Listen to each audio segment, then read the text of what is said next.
Hi there, I'm Christine Dunbar from speechmodification.com, and this is my Smart American Accent Training. Welcome to our members only live class. We have this class each week, and the purpose of this class is to cover your requests from the week. So, as channel members, one of the perks I offer is that if you ask a question or make a request for a video during the week, I will cover it for you each week.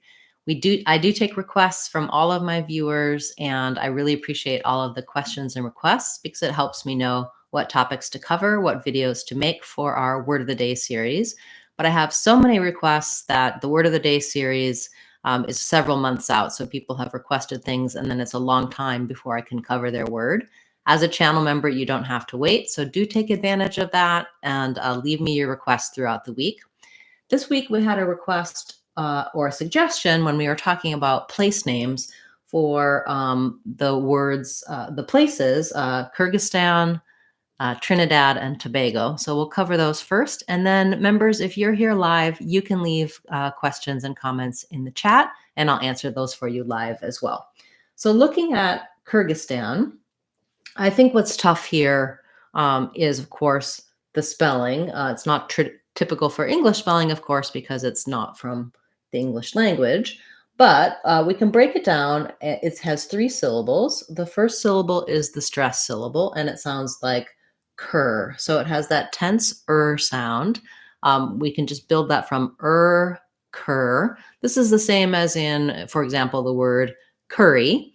And then the letter Y says the I sound. Letter G says G. So we have kurgi. And then even though there's a Z and an S, we just have the S sound. The stan syllable has the A, black cat vowel. So it sounds like Kyrgyzstan. Now that's how we pronounce it in English. It may have a very different or somewhat similar but different pronunciation in Kyrgyzstan.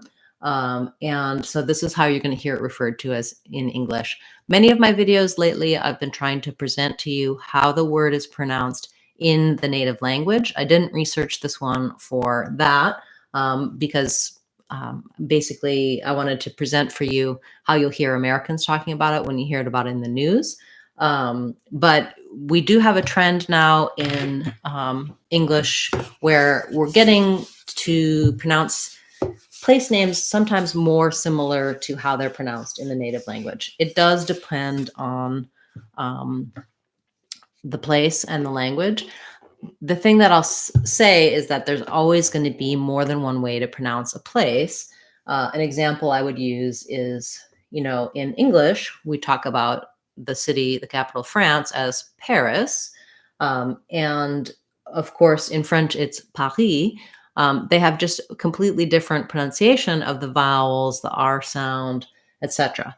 I don't think we're going to switch over to be using Paris when we're talking about Paris in English. And similarly, we talk about Germany. In Germany, it's called Deutschland. But in Germany, they say Frankreich for France. So different languages have different names for places, and that's something that we just want to accept. When it's similar, like, for example, I recently covered Beijing. For a long time, in English, people said Beijing.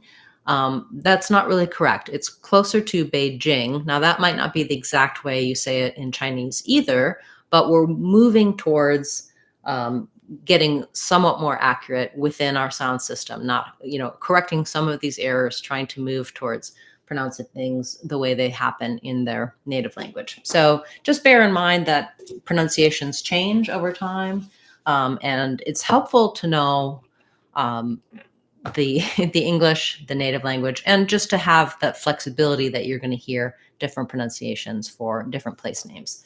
We do have a full playlist of names, place names, and brand names to help you with some of these processes. And again, as a channel member, if you have a request in that area or in another area, do feel free to leave that in comments on any of my videos, or if you're watching the replay of this video, leave a comment here as well.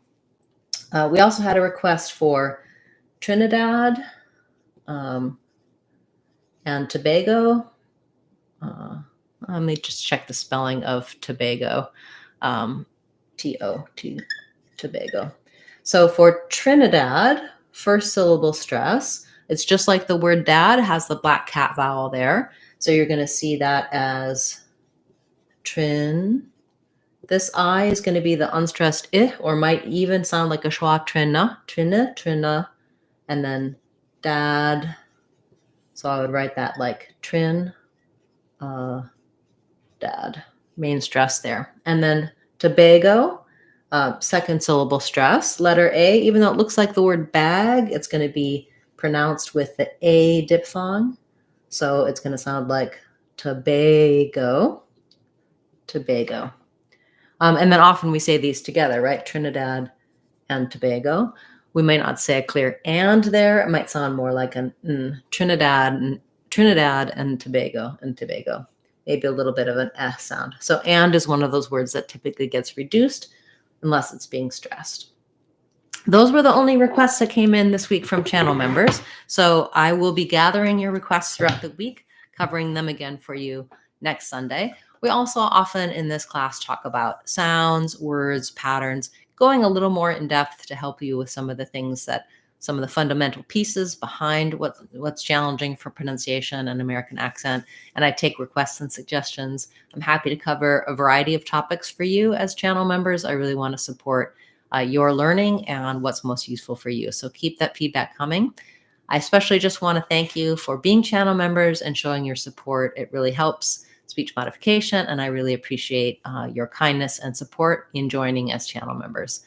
Reach out to me if you have questions, if you have concerns, things that you would like to see as part of this membership. I'm happy to take your feedback and keep that into account as we move forward with more classes and videos just for you channel members. Thanks so much for being a part of speechmodification.com, and I'll see you next week. I'm Christine Dunbar from speechmodification.com. Remember, if you want to sound like a native speaker, you can do it. speechmodification.com. Bye, everyone. Thanks for being a member.